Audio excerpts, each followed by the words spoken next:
മാത്രമല്ല ഇത് തിരിച്ചും ആവാന്നുള്ള രീതിയിൽ പുള്ളി ചാൻസ് തപ്പിക്കൊണ്ടിരിക്കാൻ നേരത്താണ് എൻ്റെ ഈ മോൻ്റെ പ്രസവം കഴിഞ്ഞിട്ട് എൻ്റെ ആങ്ങളെ എന്നോട് പറഞ്ഞു, നിന്നോട് തന്നെ സ്നേഹമില്ലാത്ത നമ്മുടെ അമ്മയാണ്, നീ ഇവിടുന്ന് പോകണം കൊച്ചു ജനിച്ച, അല്ലെങ്കിൽ കൊച്ചിനെ കൊന്നുകളയുമെന്നാണ് പറഞ്ഞത്. ഇത് എന്നെ വളരെ എൻ്റെ ബ്രദർ മീര രണ്ടാമത്തെ മാരേജിൽ ഒരു കുട്ടിയുണ്ടല്ലോ 2.5 വയസ്സുള്ള, അതിനുശേഷം ഒരു അബോർഷന്റെ കാര്യം മീര എന്നോട് പറഞ്ഞിട്ടുണ്ടായിരുന്നു. എന്താ ശരിക്കും അത് സംഭവിച്ചത്? നിർബന്ധിച്ച് അബോർട്ട് ചെയ്യിച്ചു എന്ന് പറയുന്നു. അതെ. ഭർത്താവിന് താല്പര്യം ഇല്ലാത്തതാണോ? എന്തായിരുന്നു വിഷയം? ഭർത്താവിന് താല്പര്യമില്ല. കാരണം 10 മാസത്തിന് ശേഷമാണ് ഞാൻ പ്രഗ്നന്റ് ആയത്. കാരണം എനിക്കൊരു കൈത്താങ് പോലും ഇവിടെ ആളില്ലാത്തത് കൊണ്ട് പുള്ളിയോട് ഞാൻ പറഞ്ഞു ഇവിടെ വന്നിട്ട് ഒരു ജോലി ചെയ്യാൻ. അപ്പോൾ പുള്ളിക്ക് അതും താല്പര്യമില്ല. അങ്ങനെ ഞാൻ അവരുടെ മാനേജറിനെ വിളിച്ചിട്ട് എനിക്കിങ്ങനെ നടുവേദന പ്രശ്നങ്ങളുണ്ട്, ഒന്ന് പുള്ളി ഇങ്ങോട്ടത്തേക്ക് ട്രാൻസ്ഫർ കൊടുക്കൂ, ഇവിടെ ഈ ഒരു കമ്പനി ഉണ്ട് ഞങ്ങളുടെ സ്ഥലത്തും, അപ്പം കൊടുക്കാന്ന് പറഞ്ഞു. വൺസ് പോലും അയാൾ വരാറില്ല. കുട്ടി ജനിച്ചതിന് ശേഷം ഒട്ടും വരാറില്ല. എന്നിട്ട് അബോർഷൻ സംഭവിച്ചു. അപ്പം പുള്ളി വന്നതിന് ശേഷം എനിക്ക് PCOD പ്രശ്നങ്ങളൊക്കെ ഉള്ളത് കൊണ്ട് ഉടനെ ഒന്നും ആവത്തില്ല എന്ന് വിചാരിച്ചു. പിന്നെ സിസേറിയൻ കഴിഞ്ഞതുകൊണ്ട് ഡോക്ടർ പറഞ്ഞു തന്നിട്ടുണ്ട് എപ്പോഴാണ് ആവേണ്ടതെന്നൊക്കെ.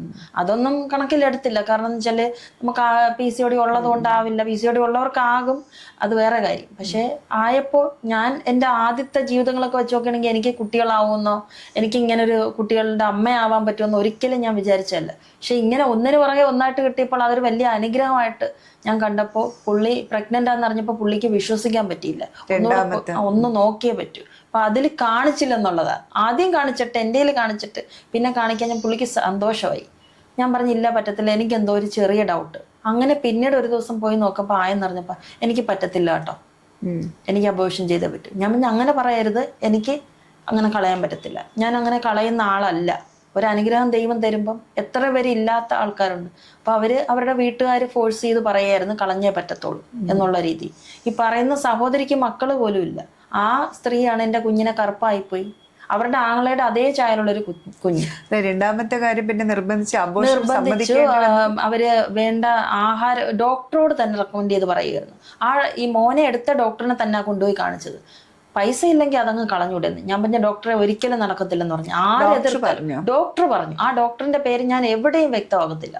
അവർക്ക് ദൈവം ഒരു മറുപടി കൊടുക്കും. സാധാരണ ഡോക്ടേഴ്സ് അങ്ങനെ പറയാൻ പാടില്ല. കാശില്ലാത്തോണ്ട് വേണ്ടെന്ന് വെക്കാം. കാശില്ലാത്തോണ്ട് വേണം. ഞാൻ ഇല്ല മാഡം, ഞാൻ അങ്ങനെ ചെയ്യത്തില്ല ഒരിക്കലും, എനിക്ക് കുട്ടിയെ വേണം.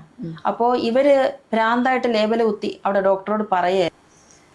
എന്നിട്ട് അപ്പോ എൻ്റെ അമ്മയും സൈഡായി, എൻ്റെ ഭർത്താവും കൂടെ നിന്ന് കളിച്ചു. ഞാൻ പല പ്രാവശ്യം ഡിപ്രഷൻ അല്ലാതെ വേറൊരു പ്രശ്നം, മാനസിക പ്രശ്നങ്ങൾ വന്നിട്ടില്ല. അത് വന്നെങ്കിലും കവറപ്പ് ചെയ്യാൻ ഒരു ഭർത്താവിന്റെ സ്നേഹം മതിയായിരുന്നു. അതൊരു പ്രാർത്ഥനക്കാരി പറഞ്ഞു, ഇയാൾക്ക് അതല്ല ആവശ്യം, പകരം ഇയാൾക്ക് ഭർത്താവിന്റെ സ്നേഹമാണെന്ന് ഭർത്താവിൻ്റെ അടുത്ത് പറ എന്നാണ് പറഞ്ഞത്.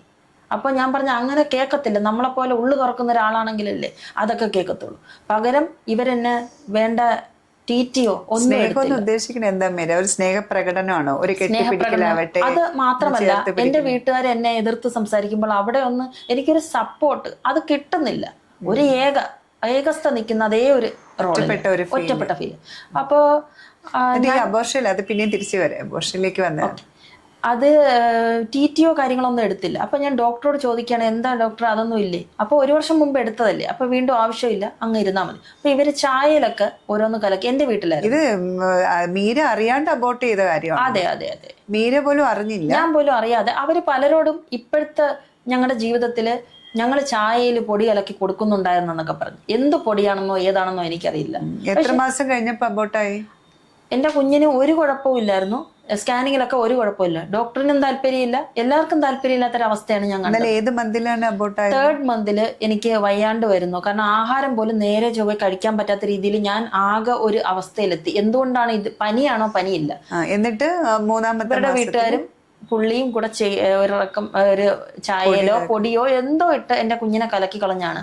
എന്നിട്ടും ഹാർട്ട് ബീറ്റ് പോയിട്ട് ഞാൻ അതിനെ കൊണ്ടു നടന്നപ്പോൾ എൻ്റെ ബ്രദറൊക്കെ വിളിച്ചു പറഞ്ഞ്, പോയ കൊച്ചിനെ കൊണ്ട് നടക്കാൻ പാടില്ല, ശരീരം ഇല്ല, എനിക്ക് ദൈവം തരുമെന്നും പറഞ്ഞ് ഞാൻ വാശിയോടെ. പക്ഷെ ദൈവം അവിടെ തോപ്പിച്ച് കളഞ്ഞു. എനിക്കൊരു ദിവസം വയ്യാതെ വരികയും പിന്നെ ലേബർ പെയിൻ പോലെ അത് പോവുകയായിരുന്നു. അപ്പോഴും ഞാൻ പുള്ളിയോട് പറഞ്ഞു, എനിക്ക് മോനും ഇനി ജീവിക്കണ്ട, ഞങ്ങൾ പോവാ, ഇനി അങ്ങോട്ടുള്ള ലൈഫും വളരെ കടുപ്പമാണെന്ന് എൻ്റെ മനസ്സിൽ കിട്ടിയായിരുന്നു. അപ്പോൾ പുള്ളി പറഞ്ഞ, എന്നിട്ട് ഞാൻ ലേബർ റൂമിൽ കിടക്കുമ്പോൾ എൻ്റെ അമ്മയും പുള്ളിയും കൂടെ സൈക്കാട്രിസ്റ്റിനെ അവിടെ കാണാൻ പോയി. എല്ലാ ഹോസ്പിറ്റലിലും ചെന്ന് ഞാൻ ഭ്രാന്തിയായിട്ട് ലേബൽ കുത്തി അവിടുന്ന് കുറേ മരുന്ന് ടാബ്ലറ്റുകൾ കവറില്ലാതെ അത് എന്നെ ഭർത്താവ് വീട്ടിൽ വന്നിട്ട് ബലപൂർവ്വം അത് വായിലിട്ട് തരുമായിരുന്നു. മര്യാദയ്ക്ക് കഴിക്കടി എന്നും പറഞ്ഞു. മീര രണ്ടാമത്തെ വിവാഹബന്ധം വേണ്ടാന്ന് തീരുമാനിക്കാൻ കാരണം ഈ നിർബന്ധിച്ച് അബോർഷൻ ചെയ്തതാണോ? അതുകൊണ്ട് മാത്രമല്ല, കുട്ടിയെ നോക്കുന്നില്ല, യാതൊരു തരത്തിലുള്ള നമ്മളുമായിട്ടൊരു അറ്റാച്ച്മെന്റ് ഇല്ല. പിന്നീട് പുള്ളി ഭയങ്കരമായിട്ട് ദേഷ്യം തുടങ്ങിയിട്ട് എനിക്ക് ചെലവാക്കാനൊന്നുമില്ല, എൻ്റെ കയ്യിൽ 1 രൂപ പോലും എടുക്കാനില്ല എന്നാണ് പറയുന്നത്. കുഞ്ഞിന്റെ കാര്യങ്ങൾ എനിക്ക് പറ്റത്തില്ല, അതുകൊണ്ട് അത് അങ്ങനെയൊക്കെ തന്നെയാണ്. ഞാൻ ഒത്തിരി വേറെ ജോലിയൊന്നും ചെയ്യുന്നില്ല, എനിക്ക് ജോലി ഇല്ലല്ലോ, പ്രശ്നങ്ങളും കാരണം. പക്ഷെ ഒരു ഓപ്ഷൻ ചെലവുകൾക്കൊക്കെ വേണ്ടിയിട്ട് ഇയാളെന്ന് ചോദിക്കുമ്പോൾ ഇയാൾ എന്താ മറുപടി പറയുന്നത്? എൻ്റെ കയ്യിൽ 1 രൂപ പോലും എടുക്കാനില്ല. അതെന്റെ അമ്മ തന്നെ പറഞ്ഞു. ഇവന്റെ കയ്യിൽ കൊച്ചു ജനിച്ചതിന് ശേഷം പൈസയും ഇല്ല, ഇവനൊട്ടും ലീവും ഇല്ല. അപ്പം ഇത് അങ്ങനെ തന്നെ കണ്ടിന്യൂ ചെയ്ത് കുറച്ചുകൂടെ കൂടുതലായി. അപ്പം ഞാൻ കുറേ വാച്ച് ചെയ്ത് ഇത് ശരിയാവുമെന്ന് എനിക്ക് തോന്നുന്നില്ല എന്നുള്ളൊരു രീതിയായി. പിന്നെ ഏറ്റവും കൂടുതൽ ഞാൻ പിരിഞ്ഞു തന്നെ താമസിക്കുമായിരുന്നു. ഇയാൾ നാട്ടിൽ സ്ഥിരം ഇങ്ങോട്ടാക്കിയതിന് ശേഷം ഇയാൾ നമ്മളുമായിട്ട് തീർത്തും വലിയൊരിത്. അപ്പം എൻ്റെ ഫ്രണ്ട്സൊക്കെ പറയുമായിരുന്നു വേറെ എന്തെങ്കിലും ബന്ധം കാണും. അപ്പം ഞാൻ പുള്ളിയെ അത് അത്ര സംശയിച്ചില്ല. കാരണം അനങ്ങാതെ ഇങ്ങനെ ഇരുന്ന ബന്ധമുണ്ടോ? ബന്ധമുണ്ടെന്ന് ഇപ്പം എനിക്ക് ചെറിയ രീതിയിലൊക്കെ ഒരു സംശയങ്ങളുണ്ട്. ഇപ്പം ഞാൻ അങ്ങനെ തോന്നിയിട്ടും കാര്യമില്ല, ഞങ്ങൾ തമ്മിൽ ഇപ്പം റിലേഷൻ ഇല്ലല്ലോ. അങ്ങനെ ബന്ധം വേണ്ട എന്ന് തീരുമാനിക്കുന്ന ഒരു പോയിന്റ് എത്തുമല്ലോ ഏതൊരു സ്ത്രീകൾക്കാണെങ്കിലും. അപ്പൊ എനിക്കത് വേണ്ട, എനിക്ക് പറ്റില്ല എന്നുള്ളൊരു തീരുമാനം. കാരണം എന്റെ വീട്ടുകാർ എന്നിട്ടും ചേരുന്നില്ല. അവരുടെ മുമ്പിൽ ഇയാള് നല്ല പിള്ളയായിരുന്നു, ഇപ്പോഴത്തെ ആള് അവരുടെ മുൻപിൽ. പക്ഷെ അവരെന്നോട് എല്ലാം പറഞ്ഞു, അവർക്ക് ഈ കുട്ടിയാണ് പ്രശ്നം. എന്റെ വീട്ടുകാർക്ക് എനിക്ക് ജോലി ഇല്ലല്ലോ. അല്ല, എനിക്ക് ജോലി ഇല്ലല്ലോ മാഡം. അപ്പൊ ജോലി ഇല്ലാത്തതുകൊണ്ട് കുട്ടി അവരുടെ നിലയിലാവും, അവർ നോക്കേണ്ടി വരും എന്നുള്ളൊരു ബാധ്യതയായിട്ട് ഞാൻ തന്നെ അവർക്കൊരു വലിയ ബാധ്യതയായിരുന്നു. അപ്പൊ ഒരിക്കലും ഞാൻ അങ്ങനെ അവരെ ഏൽപ്പിക്കില്ല. എന്റെ കുഞ്ഞിനെ വളർത്താനുള്ളൊരു ചുണയും ഇതുമൊക്കെ എനിക്കുണ്ട്. ഇപ്പൊ എന്റെ ലൈഫ് കൊണ്ടും ഞാൻ ഒത്തിരി പഠിച്ചു. അപ്പൊ അങ്ങനെ ചെയ്യില്ല ഞാൻ. പക്ഷെ പിണങ്ങി 1 വർഷത്തോളം ഞാൻ ഇങ്ങനെ നിന്നു. അപ്പൊ എന്റെ വീട്ടുകാരുടെ ഉദ്ദേശം എന്തെന്ന് എനിക്ക് പിടികിട്ടിയില്ല. അവരിത് പലതും പ്ലാൻ ചെയ്യുന്നുണ്ടായിരുന്നു. ഞങ്ങളുടെ അടുത്തുള്ളൊരു മെമ്പറാണ് പിന്നെ പറഞ്ഞത് ഇങ്ങനെ ഒരു പ്രശ്നം നടന്നു. എന്ത് പ്രശ്നമാണ് ആ പ്രശ്നം എന്ന് പറഞ്ഞാല് ഒത്തിരി നാള് ഞങ്ങൾ പിണങ്ങിയിരുന്നു. അപ്പൊ ഇവരെന്താണ് അപ്പോഴും ഞാൻ എൻ്റെ അമ്മയടുത്ത് പറയുന്നുണ്ട് ഇയാളെ തിരിച്ചെനിക്ക് വേണ്ട എന്നുള്ള രീതിയിലൊക്കെ അവരൊന്നും റിപ്ലൈ ചെയ്യുന്നില്ല. ഈ റിപ്ലൈ ചെയ്യാത്തതിന്റെ ഉദ്ദേശം എനിക്ക് മനസ്സിലായില്ല, എന്താണ് ഇവര് കരുതി കൂട്ടുന്നതെന്ന്.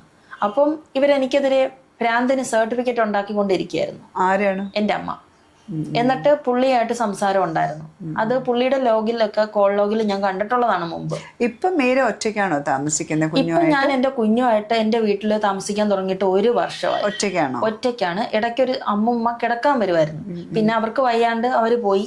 ഇപ്പൊ ഈ 2.5 വയസ്സുള്ള ഒരു കുഞ്ഞുമായിട്ട് ഇപ്പോഴാണ് 2.5 വയസ്സ്. അതിനു മുമ്പ് ഒരു പൊടി കുഞ്ഞുമായിട്ട് ഞാൻ അത്രയും സഫർ ചെയ്ത് വീട്ടില് കഴിഞ്ഞുകൂടി. അപ്പോൾ അതിനിടയ്ക്ക് ഒരു പ്രശ്നം നടന്നത് പറയുകയാണെങ്കിൽ ഇവരെ ഉദ്ദേശം എന്താണെന്ന് എനിക്ക് പിടികിട്ടില്ലെന്ന് ഞാൻ പറഞ്ഞു.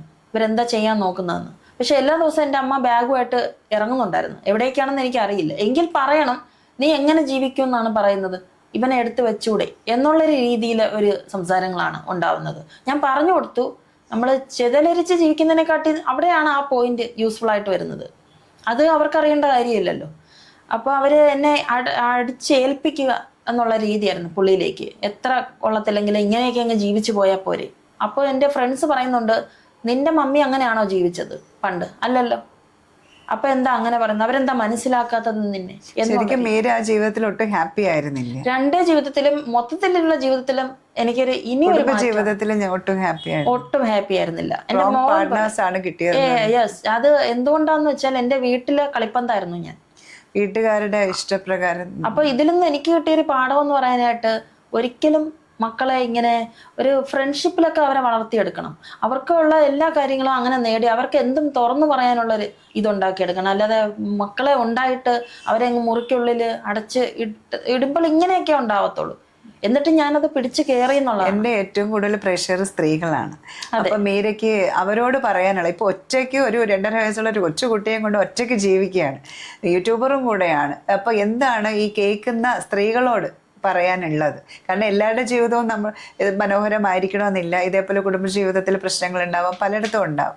അവർക്കൊരു മെസ്സേജ് കൊടുക്കാൻ എന്താ ഉള്ളത് മീരയുടെ? മെസ്സേജ് എന്ന് പറഞ്ഞാൽ, നിങ്ങളുടെ ലൈഫ് പാർട്ട്ണറിനെ നിങ്ങൾ തന്നെ ചൂസ് ചെയ്തു, അവരുമായിട്ട് ഒത്തിരി സംസാരിച്ച് നിങ്ങൾ തന്നെ നിങ്ങളുടെ ലൈഫ് ഇതാക്കിക്കോ. അല്ലാതെ വീട്ടുകാർ പറഞ്ഞിട്ടോ അങ്ങനെയൊന്നും. ചില വീട്ടുകാരുണ്ട്, നമ്മളെല്ലാവരും നല്ല കോമൺ ആയിട്ട് ഉള്ളവരായിരിക്കാം. പക്ഷേ ചിലർക്ക് എൻ്റെ വീട്ടിലെ പോലുള്ള സാഹചര്യമാണെങ്കിൽ ഒരിക്കലും നിങ്ങൾ തനിയെ എടുക്കുക.